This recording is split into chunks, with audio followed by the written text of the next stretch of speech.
Dinosaur time, dinosaur time, dinosaur time. Dinosaur time. It's the... With dinosaur crimes. Oh, beautiful. Yeah, trying to explain this to some of my friends here in the neighborhood, the pensioner retirees. Oh. Just like, yeah, we have like a radio show. Yeah, we have a little radio show, but just for the internet. You want me to tell you this story I read? Yeah, give me that cold open. What's up? So this comes to us from the ABC. Australian police officers can be tracked due to a security flaw in tasers and body-worn cameras. Why did I feel like I saw that headline and I was like, I don't know what to think of this. So what's happened? What's going on? It's the Bluetooth that comes from the unique serial number called a MAC address that comes from a device that lets you see where it is and stuff. Most mobiles have built-in privacy features, but Axon, the US tech giant that sells tasers and body-worn cameras, don't, is what this is saying. This guy's like, yeah, I was just logging Bluetooth devices on my phone, and I started seeing body-worn cameras and tasers appear in the logs. That's and I really thought, funny. that's a little odd. So he's like trying to contact the police to tell them. It's like, bro, no. But it's like, you can make apps about it. You just make apps that read it. Really funny. And it's on the cameras and on the tasers and stuff. The police don't like reply to him. They like fix the matter internally, but they don't go like, hey, thanks for bringing this to our attention. Damn. Or whatever. So he's like, the police are ignoring me. The news must know. And yeah, they have a setting that's called stealth mode, Stealth mode? Come on. but it doesn't disable the emission of radio signals. And it has been engineered in a way that they can't patch or update the software. They talked to a taser expert. Criminologist Emma Ryan, who has spent her career researching tasers. Damn, okay. You really, You can do anything these that's days. specific. And apparently the market's completely captured by Axon. That's so funny. So basically you can just track where tasers are. Yeah. That's so funny. Yeah. Damn. Hey, somebody get on that and just like... Apparently, in some places you can get an app and it'll just be like, here's a map of the police Here's within where all the 400 cops are. meters. Yeah. That's so funny. Damn. I give you no tasers, I take away body cameras. Perfect. Now I can go for the lethal option every time. Bang! Boop, ba-doo-doo. People are entitled to their sexual proclivities. Let there be 1,000 blossoms bloom. But I ain't spending any time on it. But I ain't spending any time on it. But I ain't spending any time on it. Let there be 1,000 blossoms bloom. But I ain't spending any time on it. Hi everybody. I didn't write an intro again. Hell yeah! I keep forgetting to Welcome. write like an intro to What? actually get into it. No, we don't need an intro. I guess so. Everyone knows who we are. I hope so. If this is your first episode, I'm so sorry. Why? Yeah, Why this one? welcome to Girl Talk. Girl Talk with Yanni, a girl, and Ciaran, a boy. Hey, so you ever like known a girl who, she's like cool and all, and she's not one of the cool girls, but she's like got connections with all the cool girls, but then also there's an element of her that's a bit like independent, and she can skate and you know that girl. Hey, did you go to school with her? I don't know girls. Hey, thanks for coming to Girl Talk. Anyway, hi, this is Shouldn't Have Come. I'm Ciaran. I'm Yanni. And today we're going to be talking about something a bit fun, a bit cheeky. We're going to be talking about dinosaurs. Rawr. Fucking love dinosaurs. Big fan of dinosaurs. They Everyone is. Absolutely slap. And specifically, we're talking about Australian dinosaurs. I can think of a few dinosaurs I don't want to get slapped by. I bet you can. Stegosaurus, know what I mean? Whoa.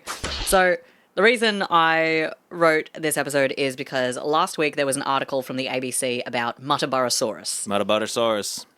Which is a herbivorous dinosaur around 8 meters in length and 3 meters tall that, by some calculations, weighed as much as an African elephant, and they existed during the early Cretaceous period, so that's about 140 million years ago. Damn. Yeah. Muttaburrasaurus. Muttaburrasaurus. Exactly. 8 meters long. There we go, that's the headline for the article that I read. Damn, 1,300 new dinosaur bones. It overhauls understanding of Queensland's fossil emblem. Is that our fossil emblem? Yes. I'll tell you more about that later. Why is that not on the flag? So I assume you haven't read the article, which is good because I didn't want you to, so I hope you haven't. Perfect. I don't read anything about dinosaurs. Excellent news, just Other for me than then. these fucking ancient clowns we have in These charge. people of in Parliament. these farts. But yeah, no, I haven't read about all these dinosaur bones. Stunning.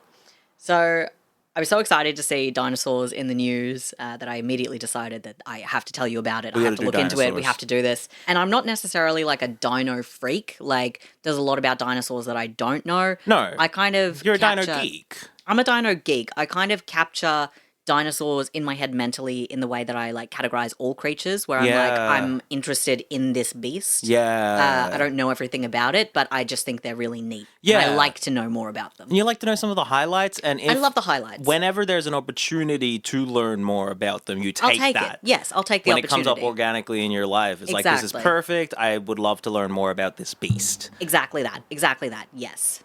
The dinosaurs in Australia aren't really as exciting as some of the ones overseas, but I still think they're pretty good. Australia or Asia? I think we got some like cool dinosaurs. We got the dinosaur with the most kills. We got the biggest dinosaur. We got the big dinosaur here. We got the big dinosaur. It's just a big fucking like concrete slab. It's just a shaped like a dinosaur. Yeah, we got that. Anyway, before we get into what's going on with Muttaburrasaurus, which we will get back to, let's take a look at some ancient and, dare I say, primeval history. Yes. What and when is dinosaur? On which date? Yanni, dumb question. What is a dinosaur? So, big lizard-looking or otherwise thing from a long time ago. From until the asteroids hit. Broadly speaking, is what dinosaur. Yeah, I reckon that's yeah. You know what? I was basically going to say the same thing. Generally, dinosaurs are categorized as reptilian vertebrates existing during the Mesozoic era. That's what I said. Exactly, and the Mesozoic era, that's the collection of the Triassic, the Jurassic, and the Cretaceous periods.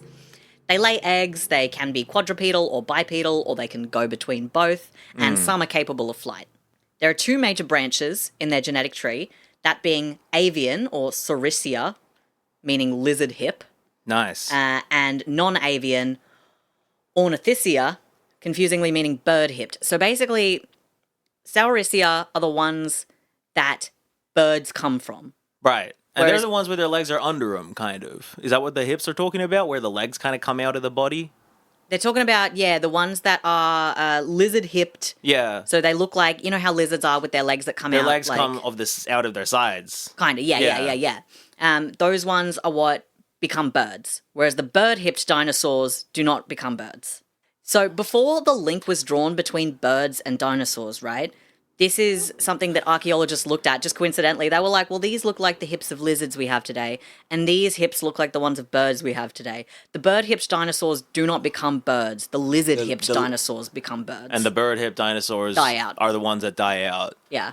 And then the lizard-hipped dinosaurs, their hips shift to becoming more bird-like, I suppose, yeah. And become birds. Yeah. Oh, there's no one to blame.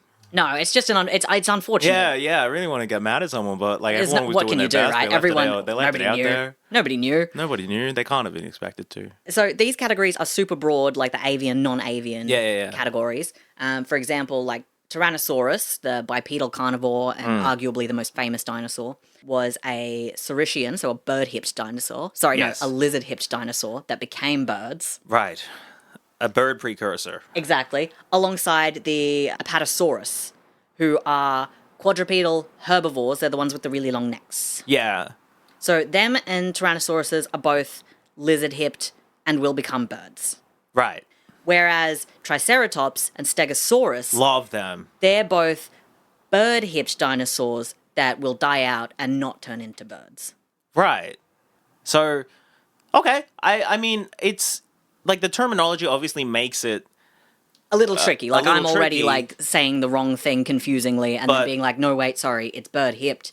Do not become birds. Lizard-hips become birds. Yeah, so Saurischia is the dinosaurs that become birds. Yes. And Ornithischia.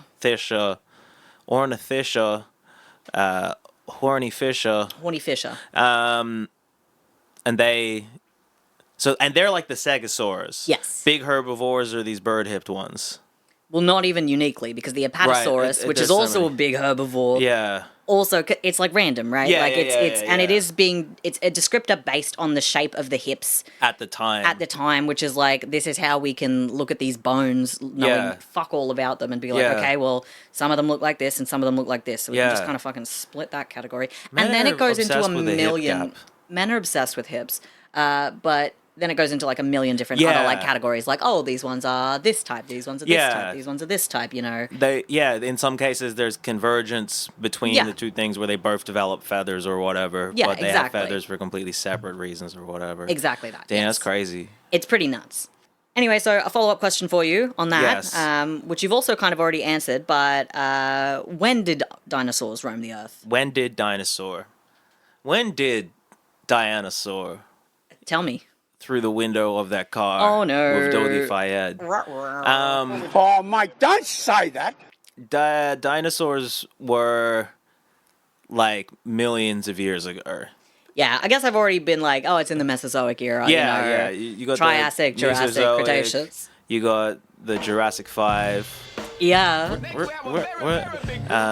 You got the Scholastic period. of Yeah, the Scholastic dinosaurs. Book Fair period. You got the reactive period where they were all conservative. Anyway, yes, there we go. Perfect. Yeah. So the Mesozoic era began around like 252 million years ago. Damn. And ended 66 million years ago Yeah. when the asteroid came and just like fucked everything up. Yep. So I'm pretty sure people know this fact somewhere like in the back of their heads, in their hindbrain. But all those dinosaurs that we know about and that we love didn't exist at the same time. No, there's the ones that we found. They're the ones that we found, and they also like, bones of. you know, Yeah. they completely different times. So, Yeah. for example, let's examine the cast of the 1988 classic, The Land Before Time. Yes. Now, I forgot to put an image in here, so we'll just have to do our best. Littlefoot. I remember that. We all know Perfect. the Land Before Time dinosaurs. Listeners, Land Before Time. If you don't know about it, little dinosaurs that talk and have an adventure. You'll cry at Absolutely. the end. Absolutely. So, Littlefoot, who's our main character, is an apatosaurus. Apatosauruses were generally found in North America, and the ones we found are from the late Jurassic period. So Okay. that's about 152 to 151 million years ago. Sarah, the Triceratops, also found in North America, but in the late Cretaceous period. So that's about 68 to 66 million years ago. So Triceratops were one of the ones that got by the asteroid, right? And that's a full, 90, 80 million years after the Apatosaurus. Yeah. Like, there's a full 80 million years between those two creatures existing. Yes. Damn. Crazy, right? Yeah. Then you've got Ducky, who's a Saurolophus. Saurolophus. They're found mostly in Canada and Mongolia. Canada, Yes. as well is where we've been finding them. Also from the late Cretaceous, so roughly they existed around 71 to 66 million years ago. Yeah. So there's some overlap between Yeah. the Triceratops.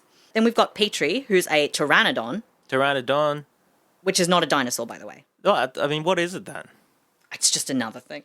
What do you mean it's just another thing? It's just another thing. So that's the thing, right? So a lot of the It's not either. we do of- have dinosaurs that can fly, right? But Yeah. pteranodons and pterodactyls and stuff aren't classified as dinosaurs. They came before dinosaurs.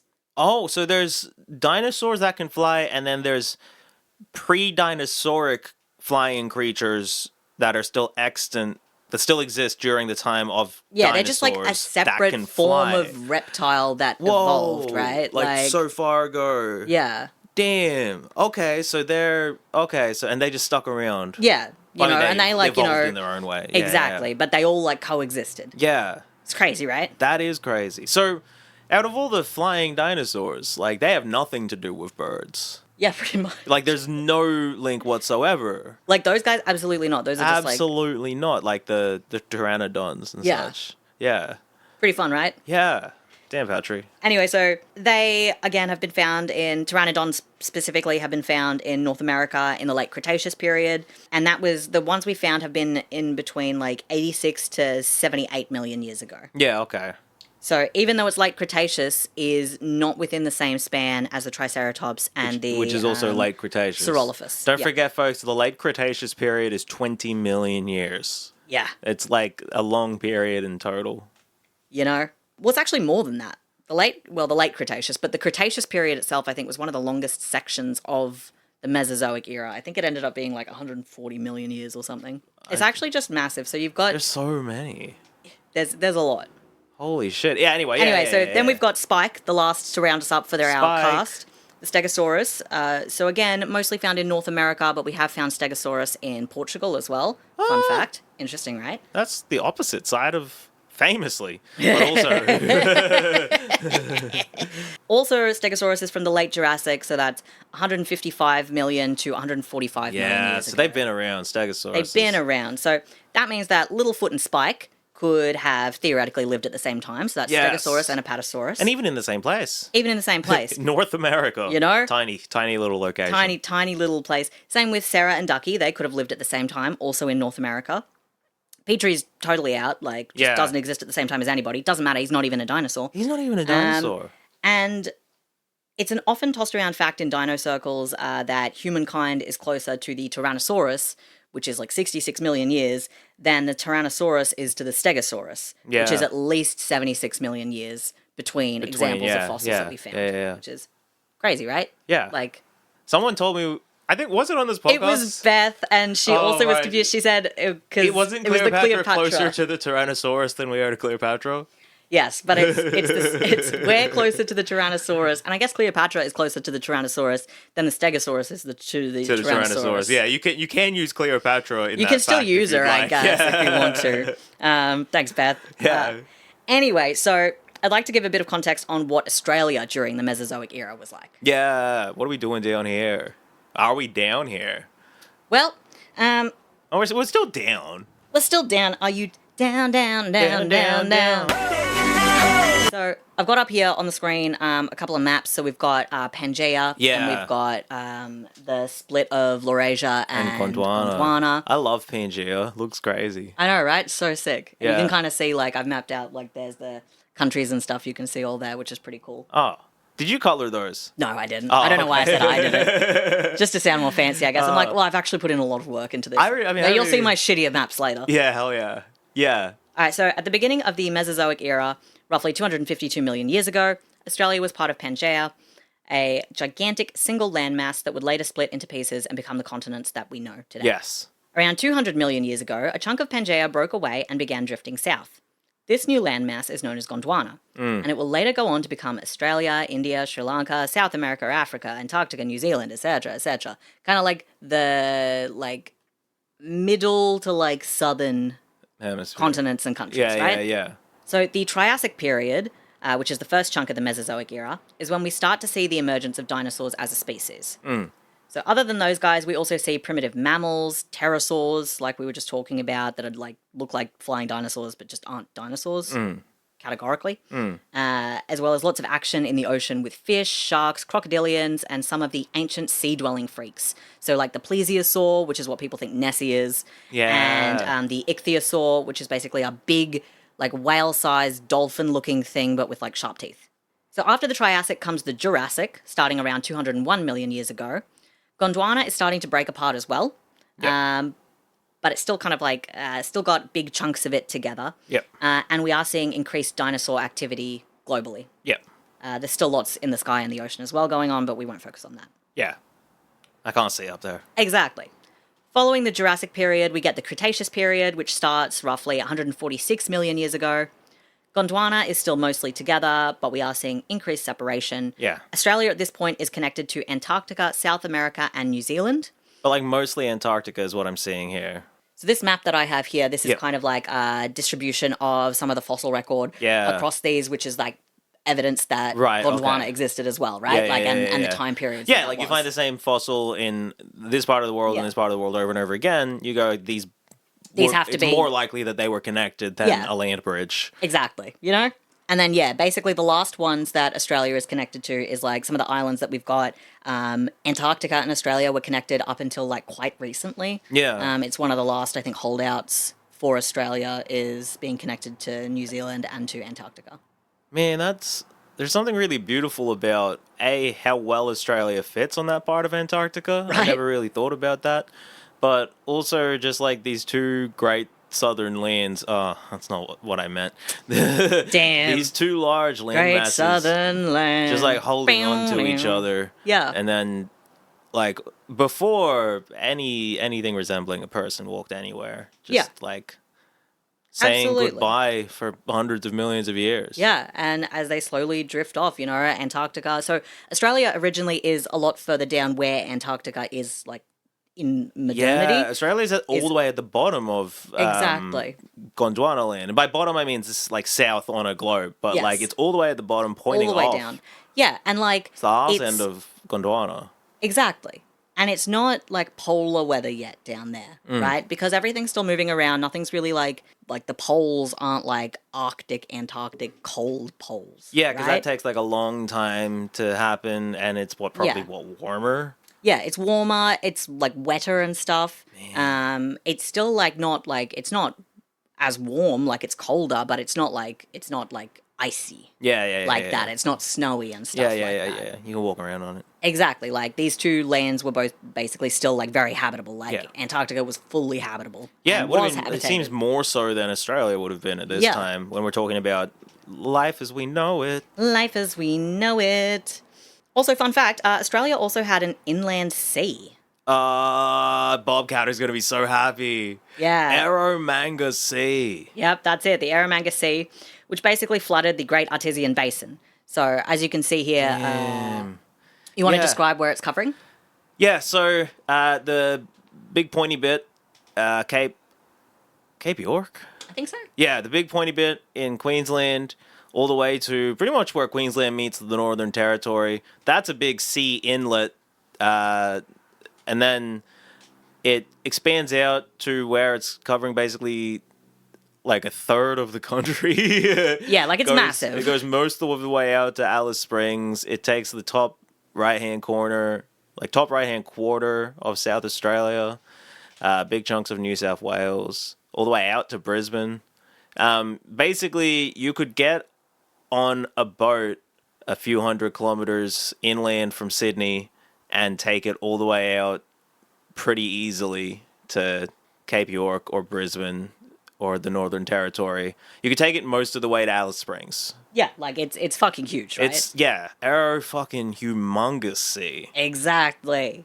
And this inland sea is proposed to be one of the reasons that you can find like a shitload of opals as well Yeah, in a lot of these okay. areas. So like because of the moisture and because of like all of that stuff. Yeah, that is a question I'd always like pushed out of my head. And was like, why are the Look at that opals in opals the here. desert? Pretty sure it's because it was all like A big sea. Yeah. Right. I just gonna be like, I'll figure that one day. You know, it's one of those day things where you're someone will like, tell me. Exactly. We'll work it out And here eventually. we are. Anyway, so we know how this story ends, right? 66 million years ago, big fucking space rock smacks the Earth so hard it fucks up nearly every living life form. Right. The asteroid is thought to have been 15 kilometers by 10 kilometers in size, and it essentially killed off any animal that was more than 25 kilograms, other than a few like marine groups like Yeah. crocodiles and the crocodilian style turtles, that kind of thing. That just made me so sad. yeah, it's devastating, right? Because you have this entire world that's just like done. Like just done. Yeah, it's just like, You know, everything's that's why we've got the cutoff at 66 million years for a bunch of these guys, because Yeah. it's like, well, they all just straight up died. They Like, all this just isn't a straight up die died. out. This is like, we know they all died. Like, listen, I knew about this. I'm Right. not just learning this for the first time. But this is like I think just because we had a little convo following it together, I was really getting attached to Gondwana as a character, I right? think. Well, yeah, because it's great, right? Yeah, like imagine a Arrogant Sea's world like lit. that. Yeah. Imagine like it's very exciting. It's alternate history of our world, you know? Brisbane would be like Australian Istanbul in this situation. Just this country the city that's the point of an isthmus between two great lands. Yeah. Separated by water on both sides. Yeah. That's sick. How cool is that? Yeah. So obviously this fundamentally changed the entire planet's ecosystem. Yeah. And is the reason, arguably, that you and I were able to develop from like little freaks in a world of big freaks into like moderately sized freaks in a moderately sized freak world. I don't know what you're talking about. I'm a real big normal, actually. Oh, you're a big normal. Yeah, normal's actually really small, and I'm really big for normal. Damn, they call you big normal. They call me big normal. Yeah, I walk in the house and they're like, big normal's here. Big normal's here. Everybody sit sensibly. All right. Oh, I got a Gantt chart in front of me. Oh, Oh, don't worry, guys. We have oh, it. it's fine. All right, so this here is basically showing you the spread of some Australian and Antarctic dinosaur fossils and like when they lived. So Right. I think I was telling you this a little bit earlier, but most of the ones that we found in Australia have been from the Cretaceous period, and we've Yeah. had a few from the Jurassic, nothing from the Triassic period whatsoever. And basically, reading off the graph, most of the ones we found in Australia are within the last 125 million years. Yeah. And then there's a little chunk of literally 4 sets of fossils we found from 180 to 200 million years ago. Yeah. Nothing from before that, which is the Triassic, and those 4 are the only ones from the Jurassic, and then we have probably like a dozen, 20 or so fossils from the Cretaceous period. We've got a beautiful Gantt chart here, which is leaving Triassic in there, but blank, just to be like, look, nothing. just to hang some shame on it for a second. Blank. It's like, hey, try harder, ASIC. God damn it. In terms of the dinosaurs we've found evidence of in Australia, there's only about like 20 something. I'm being vague here because it's hard to find like a definitive list of dinosaurs because they're still actively... They elect new ones every 3 years. Well, yeah, because I mean, they keep discovering them, Yeah, right? of Like, course. or the ones that we have discovered turn out to be something different to what we thought they were because we just don't have enough material that's been discovered, right? Like, it's like bone fragments in such small amounts that people are like, well, this could be a new dinosaur, or it could be one we've already heard about, but we just haven't seen this bone from that specimen before. So now we don't know. We don't know if this is like... Is this new, or is this the same guy, but like his left leg instead of his right shoulder? Is this you know? Steven's left toe, or is this Steven's enemy mark? Exactly. We don't know these things. Yeah, everything burned down in a fire, and we've just found another toe. But let's go on to something a bit fun. The first Australian dinosaur discovered. The first one Yep. discovered. So the first Australian dinosaur discovered is the Rotosaurus, Rotosaurus. which means rotus lizard. Rotus is the name of a titan in Greek mythology. Oh, right. I was like, what's What the fuck's rotus mean, right? Yeah. I kind of knew the saurus bit. It's a Saurischian dinosaur from the late Jurassic period, and it's roughly 160 million years old. Yep. So, Go on. as a lizard-hipped Saurischian dinosaur, it's part of the group of dinosaurs that evolved into birds. Yes. Hell Correct. Hell yeah. Excuse me. Paleontologists believe Rotosaurus was a herbivorous quadruped with a long-ass neck and a long-ass tail, estimating it would have been about 15 meters long and weighed about like 9 tons, which is 9,000 kilos, or a big elephant, or a T-Rex. Damn. Or like 3 sedans. Yeah. 9. That's just a big, lumbering, long-necked Big guy. plant eater. Yeah. Like one of the classic Dinosaur shape, right? Yeah. Huge. I love them. It was first found by unnamed workers on a property in Durham Downs in Queensland in 1924. Yeah. The station manager, understandably being like, hey, what the fuck is this? Removed a few fragments of the fossil and sent them to the Queensland Museum in Brisbane. After the museum director, who was a self-taught paleontologist, because you could just do that in the 1920s, Well, yeah.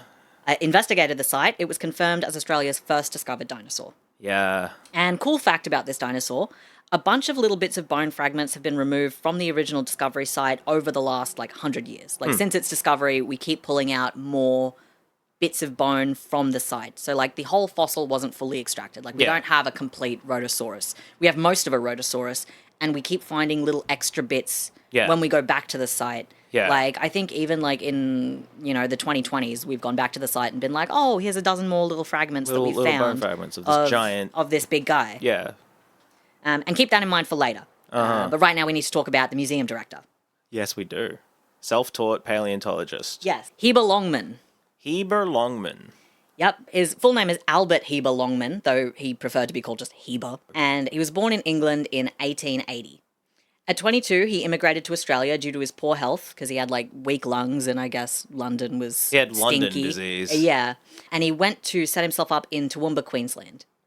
That's where he starts a newspaper called The Rag, and marries an Australian-born woman named Irene. Yeah, I've seen her name before. Hell yeah. Great news. I don't know anything about her, but I'm like, I've seen something named after her or something. You would have, and I'm glad, because I'm going to discuss that as well. Yeah, hell yeah. So Heber was a big nature nerd. Hell yeah. And in 1911, he published a book called The Religion of a Naturalist, wherein he was basically like, I think there's more to this evolution stuff than this creationist stuff, but I'm still open to divine design. Okay. Yeah, I mean, and that's the... That was the vibe at the time as well. That's the vibe at the time. It's also, like, fully functional, right? Like, in a sense where it's like, you can be a evolution scientist and a Christian. If you're like, yeah, it happened that way because God said so. It's like, if you can get to that, you're set. Yeah, perfect. Like that's functionally not going to be different from somebody who's, I mean, you know, in some very distinct, like, detailed discussions maybe, but like, yeah, all right, Heber. Yep. This is also the time he moves to Brisbane to work at the museum. And it's less than a decade later, he's running the museum. Like, he's the director. Damn. Yeah, he's on it. He burning up. He burning up. It's during his museum days that he becomes more interested in paleontology and pushes the museum in the direction of becoming a public education tool rather than like a storage facility for artifacts and stuff. Yeah. But Irene has been pretty busy too. Irene, I'm begging what of you you. doing when you're not hanging out with Heber? So while Heber was getting into the ancient bones of dinosaurs, Irene was getting deeply involved in community organisation and activism, particularly in regards to children's education and women's suffrage. So in 1929, she was the first woman elected to the Queensland Parliament. She only held her position as the member for Bulimba for one term, and for this term, she was not permitted to eat in the parliamentary lounge because there's no women allowed, nor were there any female toilets for her to use in the parliamentary building. So she had to like go off site to like use the bathroom. Irene was the only woman in her lifetime to have served in the Queensland Parliament. So there would not be another female member until 2 years after Irene's death in 1964. So she's like 64. Yeah. Fuck. So 66 is when we get the next female parliamentarian in Queensland. So she's like really like a blip. Like she's not in the context of like female suffrage in Australia. Yeah, well I had written more about her, but I was like, I actually think this is getting away from the point of dinosaurs. But Yeah, oh right. because we're talking about dinosaurs, you see. Yeah. But she was born in Tasmania to like a Protestant minister father, and she got education in Sydney. So she did her like, I think she boarded there or something. So she did high schooling, and then she did like, I guess, a type of university where she was learning how to be a kindergarten teacher, right? You know, like one of those like professions that were acceptable for a woman back then. Yeah, of course. And the woman who was teaching her to be a kindergarten teacher was actually one of Australia's like early suffragettes who herself had come over from England, had a dropkick husband who drank and abused her, had a fuckload of children, was struggling in Australia. Finally, when divorce was legalized, she got a divorce from her husband who had abandoned her at this point. So she was like, well, he's not even here. Can I just divorce him and get on with my life? And upon doing that, she became like an advocate for like free kindergarten for all kids. Yeah. She was like, women need to be able to have the right to vote. Women need to be able to be in politics. And so she was like, she literally like mentored Irene and like instilled a lot of that in her. Damn. And then after that, Irene actually ended up living with this woman named Caroline and her husband. Oh my God. And Caroline was also Caroline was also a suffragette who again was like, you know, we got to have women in politics, we got to do this, we got to do that, and was like known for like flouting social norms. We love that. You know, would travel around with her husband, and when they'd go places where there was like swimming, she would like just strip naked and shit and go swimming. Oh my God. Anyway, so Irene had a lot of like revolutionary women kind of like getting her on this path in the first place. Plus her two younger brothers also went into politics. Damn. So this is like She was kind of on one. There's this crazy story that happens like so long before it's allowed to happen again. Yes. That's Yeah, so she really is like a full She's blip. not a blip, she's a like, bloop. Yeah, that's like that's a bloop. Like can you imagine just like your husband's off like discovering dinosaurs and shit and naming dinosaurs, and you are like, you've got high hopes for your gender to be able to like, you know, have some fucking rights or whatever. And, she's got high hopes for a living. You know? And she died before seeing another woman ever in Queensland Parliament. That's crazy. Yeah, I mean, if she died in 1964, she would have seen like women elected to prime ministership in a few countries around the world. Yeah. And she's like, damn, I guess not. And just like, oh wow, I guess Australia is really regressive. Yeah. But like, just like, and here's someone who did it before it was like possible. Yeah. Like Wilt. You know? Hell yeah, Irene. Just like Wilt. Anyway, so that's Irene. That's Irene. And that's kind of like a fun little sidebar about, I guess, the context surrounding the discovery of Australia's first dinosaur. I won't go into detail on every dinosaur that we've discovered in Australia, but I have put together a little map so you can see where the fossils have been found around the country and like a couple fun facts as well. Yeah. All right, so Rhodosaurus. Rhodosaurus. That's our first discovery, and as I said, was found in Durham Downs, Queensland. Yep. In no particular order, we've had a further 9 dinosaurs found in Queensland, 4 in New South Wales, 7 in Victoria, 1 in South Australia, and 1 in Western Australia. So we've got here... Fulgurotherium. This is great. I'm going to make you say the names. Was found in 1932 in Lightning Ridge, New South Wales. All right. Rapator? Was also found in 1932 in Lightning Ridge, New South Wales. And to be clear, it's not that I don't know how to say raptor. It's spelled like rapator. It's like, I'm not just like, it's a rapator. Rapator. Good work, Yanni. Ostrosaurus. Was found in 1933 near Maxwellton, Queensland. Yeah, just in the middle of the desert. Kakuru. Who's named partially after the rainbow serpent. Oh. Was found in 1980 in Andamuka, South Australia. Andamuka. Minmi. Was found near Durham Downs in Queensland in 1980. Muttaburrasaurus. Was found in 1981 near Muttaburra in Queensland. Yeah. And we will get back to him, I do promise that. I know, I've heard. Atlas Copcosaurus. Was found in 1989 in a place known as Dinosaur Cove in Victoria. Well, what else are you going to call it? It's got the Atlas Copcosaurus in it. Exactly. Also found in Dinosaur Cove were... Laelinosaura? In 1989. Tamimus. In 1993. What? Go on. Quantusaurus? Like Yep. the flight company? Yep. Quantusaurus? Yep, in 1999. And this is my favourite named one, actually. Serendipitosaurus. Serendipiceratops. Oh, Serendipiceratops. In My name is 2003. Serendipiceratops. This is in 2000. Sorry. In 2003. And so this site, Dinosaur Cove, it's on the south coast of Australia, pretty far south. Yeah, fun fact. All of these dinosaurs were found through an excavation headed by, I shit you not, the Rich family. A married couple of paleontologists who named the dinosaurs they found after their children, Qantas, and the concept of serendipity. Oh, so they ran out. They didn't think they were gonna find. So do they have a kid named Atlas? No. The first one, they were like, we'll give this a regular name. Atlas Copcosaurus. And then the next one was named after their daughter, Leah Ellen. Oh, it's Lee Ellenosaur. Yeah. And then followed by that, they named one after their son, Tim. Tim, yeah, okay, that's to me. And then they named one after Qantas, who I guess they used Qantas to transport a lot of the bones. Yeah, right. That was basically Qantas sponsoring it. And then Serendipiceratops was, they were like, they found this bone and they were like, what if it was from a Triceratops? That'd be pretty crazy. One of the ceratopses. Probably not, though. And then they did some like DNA sequencing or whatever, and then it was like, might be though. And they're like, how serendipitous of us to have found it. I mean, I hate Quantosaurus. It makes me really mad to know that they got that. They got a dinosaur. Tom and Patricia Rich have actually discovered something like 85% of known Mesozoic mammal fossils in Australia. Oh. Which is fucking great. Like, they're big in the paleontology scene. We call this ancestor worship. They're just out there just fucking finding this shit. Yeah. Anyway. But they have some dinosaurs as well. Yes.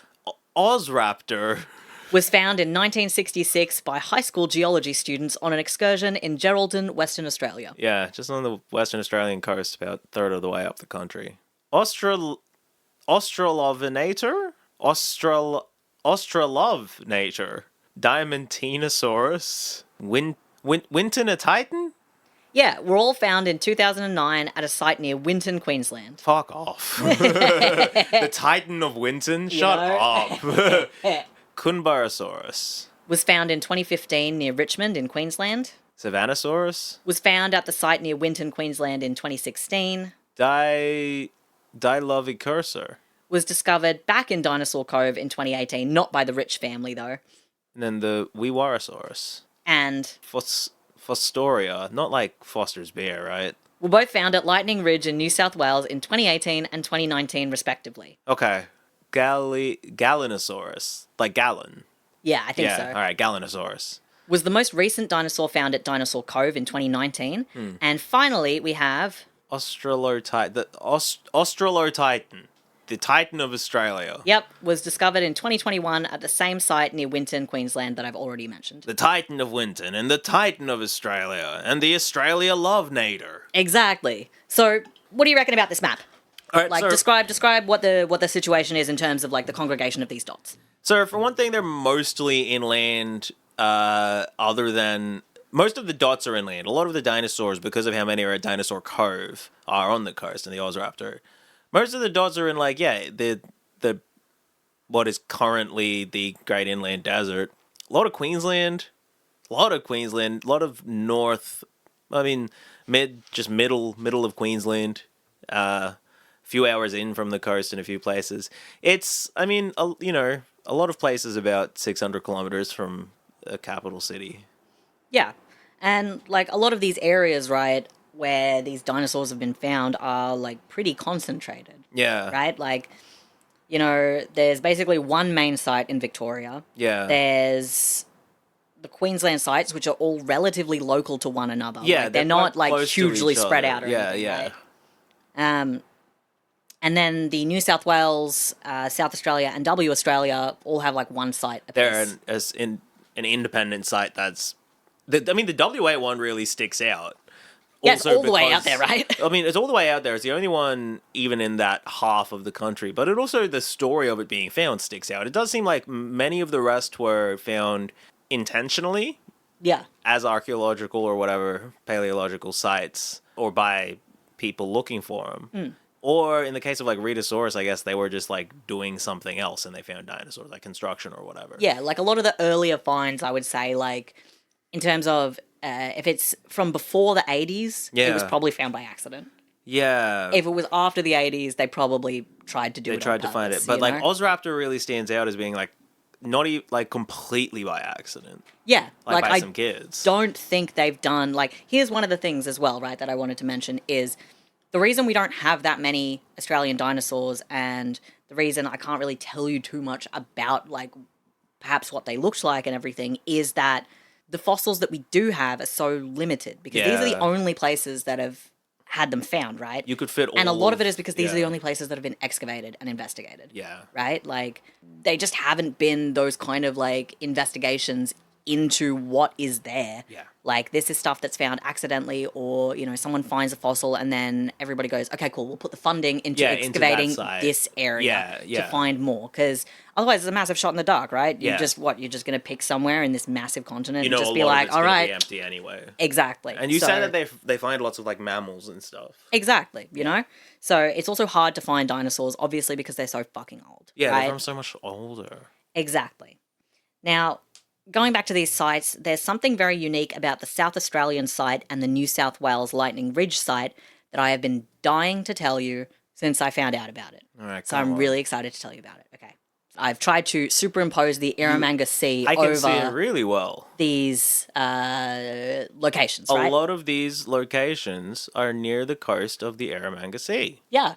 Ain't that funny? Ain't that is- interesting? And is that This will be important. Okay. So, like we were just saying, you can see the Eromanga Sea does cover and is like, these are like on the coasts of the Eromanga Sea, yeah right? Which is super cool.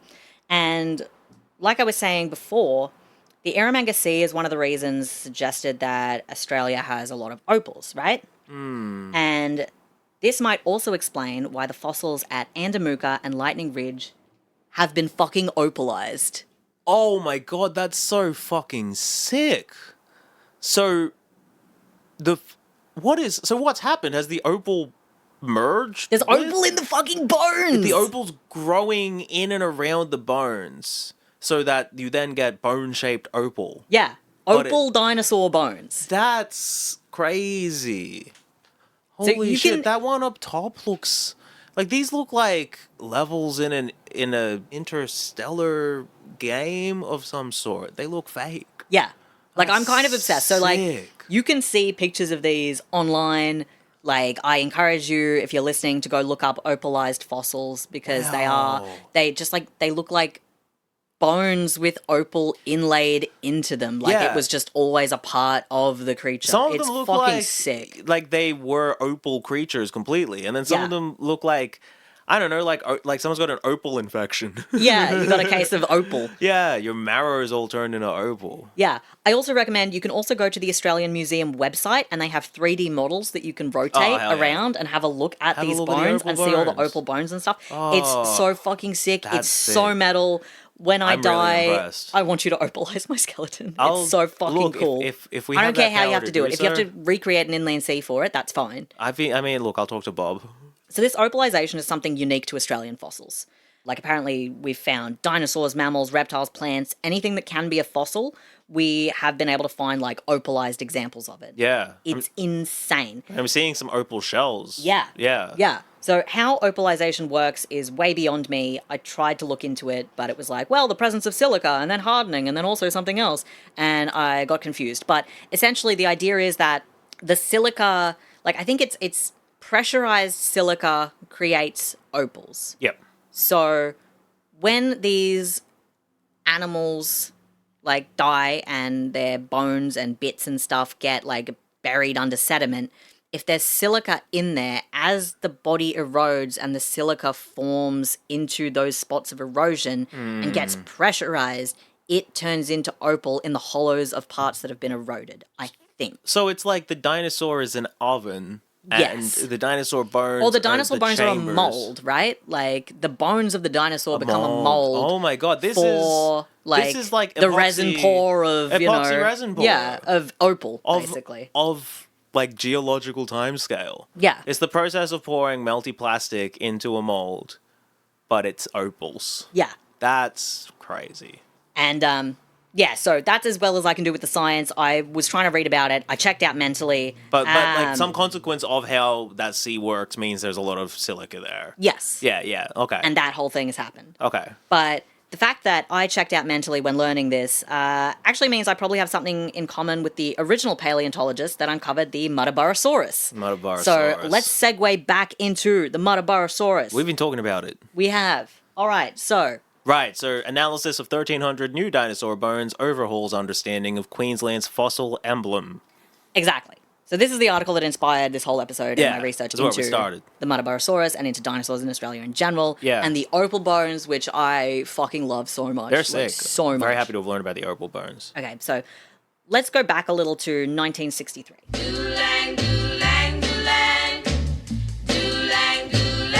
Muttaburrasaurus. When a man named Doug discovered some big fucking bones on a property near the Queensland town of Muttaburra. Yeah. While incomplete, the fragments of the skeleton that were recovered were so close to the finished product that, at the time, it was considered to be the most complete skeleton of an Australian dinosaur found. And it's still, like, in the top, like, couple of complete skeletons. So it's like We have the most bones of the Muttaburrasaurus to put it together into one cohesive piece. Like, I think there's only one other dinosaur in Australia which I think is the Kunbarasaurus, Yeah. that has more of a complete skeleton. How many bones do we have? We don't have all of it. Yeah. We have a lot of it. If only there But we was have- like a term, like a percentage term. Of that? Yeah. I know, right? Well, Like, I guess what I'm asking is because, like, I don't know how much a lot is in the context of dinosaur bones. Like, so in terms of, I guess, so for, like me find it. is it the most because it's like 20 bones, or is it like we've got almost the whole skeleton? it's almost the whole skeleton in Yeah, terms right. of this one. So some of the dinosaurs that I spoke to you about, like Rotosaurus, if we go back to that one. Yeah. That one we had tail vertebrae, we had spinal vertebrae, we had lower jaw, we had most of one leg. Okay. And we had like some ribs. So you have, probably like 10% of the bones or something like that. Yeah, 10 to Maybe 20% even of the less. bones, Yeah, and yeah, it's yeah. like that's dinosaur. Whereas some dinosaurs, like the Kakura, who was named after the rainbow serpent. Yeah, yeah. Oh yeah, that one's also called the rainbow serpent because it was also opalized. So they just found a snake made of opal. Well, it wasn't a snake; it was a hind limb. So they found basically like a leg bone, Yeah. like 2 leg bones, and they were Right. like, aha! And that's all they have of it, Yeah, right. you know? 2 leg bones made of opal. Yeah, Kakura. you know? So that's kind of the variation between like a relatively full skeleton. So what Yeah. I would say is probably like 80% of the skeleton down to like, like 5% of the skeleton like a is the couple of range that we're bones. talking Yeah, about yeah. when we talk about Australian dinosaurs. Yeah. Because we have so few excavation sites and because we found like so few of them. Yeah, right. Okay. Muttaburrasaurus became a symbol of Queensland paleontology because we'd found so much of it. And actually, fun fact, in 2022, the Muttaburrasaurus was voted by the public to become Queensland's official fossil emblem. Damn, we just missed it. I know, right? Proud of them, though. He's a cool looking dinosaur. I didn't realize Queensland had so many emblems. So we have an aquatic emblem, which is the barrier reef anemone fish, like Nemo Like or whatever. Nemo? Okay, Yeah. okay. The animal emblem is the koala. Right. Bird emblem is the brolga. Okay. The floral emblem is the Cooktown orchid. What else? The gemstone emblem is the sapphire, any color. Oh. Do we have a lot of sapphires? Okay. And this is in addition, of course, to the state flag, the Queensland badge, the coat of arms, the government crest, the Queensland motto, the state colour, and the what's the- state tartan. What's the Queensland motto? Audax at fidelis. Bold but faithful. Queensland, bold but faithful. Bold but faithful. And then obviously the fossil emblem. Yes. Anyway, so there are skeletal reconstructions and artistic depictions of Muttaburrasaurus in museums across Queensland and in Australia more broadly, but they're all going to need a bit of an update. Because recently, researchers returned to the site of the original Muttaburrasaurus discovery and found more bone fragments. Hell yeah. Ones that redefined what its skull looks like. Right. Hell yeah. Paleontologist Matthew Hearn is quoted as saying, Very different drawings have got to be made. yeah. Very different drawings have got to be made.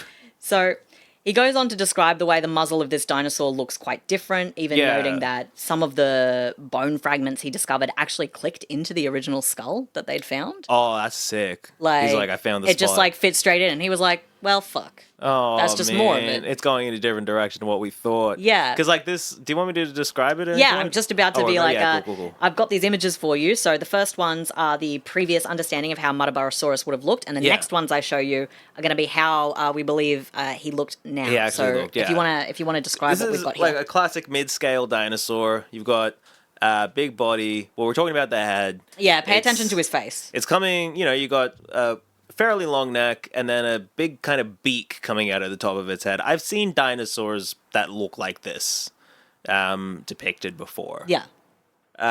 He's green in this picture. I don't know if he was really Oh green. yeah, no, the color won't matter. The color Yeah. that I'll show you on the picture that is next will be a totally different color. So Yeah. ignore that, but just think about the shape of the face, particularly the Yeah, muzzle. yeah, it's very, like, it kind of looks like a toucan in the head. And it's got this big raised beak nose thing. Yeah, all right. So are you ready? Oh, I hope so. Muttaburrasaurus, here we come. Oh, he's so... It keeps going. So after the big lump in the middle of the head, which they thought was a beak, I'm taking it. Yeah, they But- thought that was just like the end. But it keeps going it like tapers out for a while, so it's just got a big like nose ridge thing that turns into a beak at the end that kind of like from the front it looks kind of birdy. Yeah, looks people very- online who are in like the paleosphere have been calling it like looking like a boiled chicken. Oh, it does look kind of like a boiled chicken, yeah, and it's just got a fat packet on its nose. Yeah, it kind of looks like a chicken like sock puppet, like you put your hand in there and be like, "Wah, wah, wah, wah, wah," with Yeah. it. I don't like necessarily what they've done with the eyes in that reconstruction. Give them tiny little beady. Like I don't think you needed to do that. So that's Yeah, so essentially where they thought his mouth ended, there is like an extra like that's where his there's mouth an extra begins. that's where his mouth begins. That's where the mouth begins. which just gives him a lump. Yeah, so There's definitely feathers coming out of that lump. apparently that's like a big like nasal cavity that they would have used for like perhaps making noise or like sniffing It's things like out. a trumpet. Yeah. But yeah, Got a that's trumpet and a honker. that's how he looks now. He's Oh, like he looks pointy and stupid. He looks so stupid. And yeah, this is one of those things with paleo artists as well where they now need to go about like redoing the illustrations of Muttaburrasaurus. Oh, man. There's statues of Muttaburrasaurus that need to be amended. There's like in like Brisbane, the Brisbane Museum has like, you know, A big the OG statue, skeleton yeah. and stuff as well, and big representations of it. He's on like he's on the fossil crest for us. Our fossil emblem design needs to change. We've sent that because out he to looks so many people. It's been out for like 4 years. Everybody knows about it apparently. So Sending emails to like all the embassies being like, I'm so please sorry. update the Queensland fossil crest display in your embassy. Give it this bigger nose. you need to make its mouth longer and also smaller. We've kind sent of like you a the end sticker of a that'll rat's go mouth. on the end of it. Yeah. Yeah, incredible. But yeah, that's what I had about Australian dinosaurs. I love him. He's I saw this article and I, for a moment, was like, I have to show this to baby, and then was like, no, I have a we better need the proper idea. context. I have a better I need the idea. proper context. Yeah. Can we go back to the map with the sea inlaid onto it? Of course we I can. really liked that, and yeah, just wanted to, I guess, have everything in front of me. So I imagine there have been some searches and stuff, but there's just this giant area in the desert, but also on, I guess, the western coast of the big inland sea that hasn't had sites. That maybe they'll find something there at some point. Yeah, like this. The picture we have right now is basically nothing. Yeah, like we have so little. We've got long-standing understanding being upturned as recently as last year, Yeah. or was that earlier this year? That was The dinosaur bones. that was this year. Yeah, so as recently as this year, it's like, oh, one of the main things we thought we knew. Actually, he's got this big extra bit of nose. Actually, he looked different. Actually, he looked Sorry. different. Yeah, you know how he was the most complete skeleton we had? Turns out we were missing a pretty critical part. One of the other things I want to tell you as well is, so the Winton site, Yeah. the most recent dinosaur discovered, The Titan of Australia, Australotitan. the Australotitan, the yes. Southern Titan. yes, is what they're, is the biggest herbivore that we've found in Australia so far. So like, is Australotitan. like, you know, again, is one of those like big long neck boys. Big long neck herbivores. Like, we would be staying in our lane a bit more often I reckon. if there were big long necked herbivores. If the biggest, baddest motherfuckers around were vegetarians. Exactly. And I think probably something that I think is a lot more distinct with Australia is I think we have a lot more exciting megafauna. Yeah. So like what comes after this, like after the asteroid hits, I think Australia is separated enough from everything to develop like really distinct animals. Yeah. And I think it's a lot easier for us to find those fossils as well, just based on everything. Well, for one thing, an asteroid hasn't hit. You know, to and then, fuck it all up. But then they're bigger fossils from more recently. yeah. And like, I mean, the sea being there, one of the few things I know is that moisture degrades things pretty quick. So stuff from since that inland sea has dried up, which is a lot of this megafauna time. Yeah.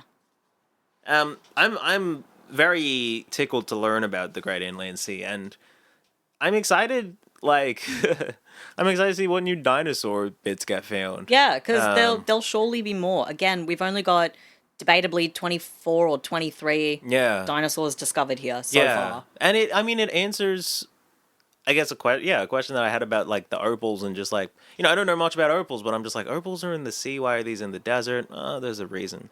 But just like, Australia looked like it kind of just like leaked for a while from the Tiorma or the Papuan Sea or whatever that one's called. Yeah. The Gulf of Carpentaria just fully flooded in.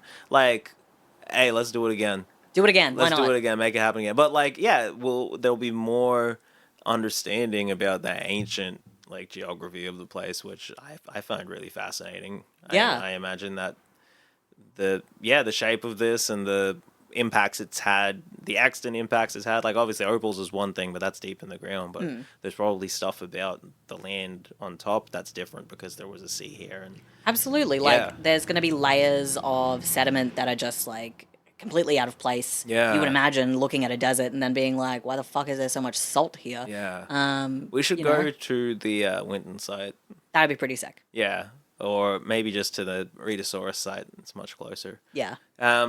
Yeah, that was that was fantastic. Also, I love to know that Antarctica was our big brother at one point. Yeah, as it like we were, were just and like then kind of hugging We've kind of, right till the very end. and then we've swiped it down to the bottom. Yep. And yeah, it definitely puts into every time you talk about dinosaurs, and just have to comprehend like how long all of that was happening for. Yes. So long. And how so little long. all of this has been happening for. Yes. Like it is insane to look at the time scale and to like even to learn about like it's one thing to learn about the dinosaurs, right? Because like, you know, Dinosaurs. Love dinosaurs.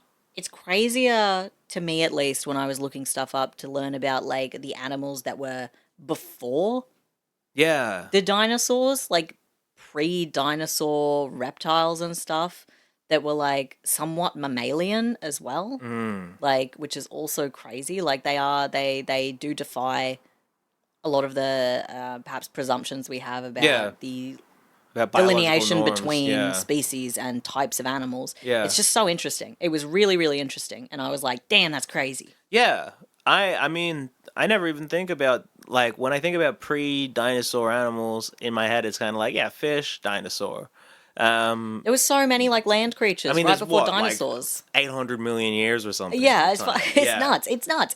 It's immeasurable. many Like this things. world has existed for an immeasurable amount of time. Like truly has gone through insane changes that we cannot comprehend. And like life on this world. Has yeah, gone through its past is insane changes. so different to the present that we have today, Yeah, and that's pretty cool. it is. And that was a pretty cool episode. Thank you. I'm glad you liked it. Yeah, I had what so a- much fun. What a lovely time. That's going to be one, I think the listeners will love this one. I'm sure I'm going to get a lot of wonderful notes. Everyone, I think, likes when we're not... Everyone has a good time when we break from the news and history to talk about, like, cool history. I think it's because sometimes you need a break. You know, Sometimes you need a break. Sometimes you and need a break. Dinosaurs will always be there. Well, you know, famously, I mean, they hey, are, but dinosaurs will have always been there. yes, Wait, dinosaurs have been there. there have dinosaurs. Because Well, as we spoke, when dinosaurs, we Yes, know. we know. What dinosaur? We know. We know. Were a dinosaur? Yes. Yes. And we know that. And you cannot take that from me. And you can go you a cannot long, fucking take that from me. go a long way with that. Millions of years. Anyway, thank you very much for that one, Ciaran. You're welcome, of course. Thank you, everyone, for listening. I hope you had a wonderful time with us this week at Shouldn'ta Come. Hey, share this with your friends. Make a comment. Like and... www.patreon.com/shouldntacome. That's our Patreon. You can just give us money if you'd like. We have the occasional extra. That's how we'll call it. Occasional extra. Shouldntacome@gmail.com is our email address. YouTube.com/@shouldntacome is our YouTube where the slides will be. I'm a little bit behind on uploading the slides. Sorry about that. Mainly Bradine, I think, is watching the slides. But we'll be back next week. It's been wonderful having you with us today, and I hope you had a good time. And stay frosty. Yeah, or crispy. Your choice. Bye. Bye.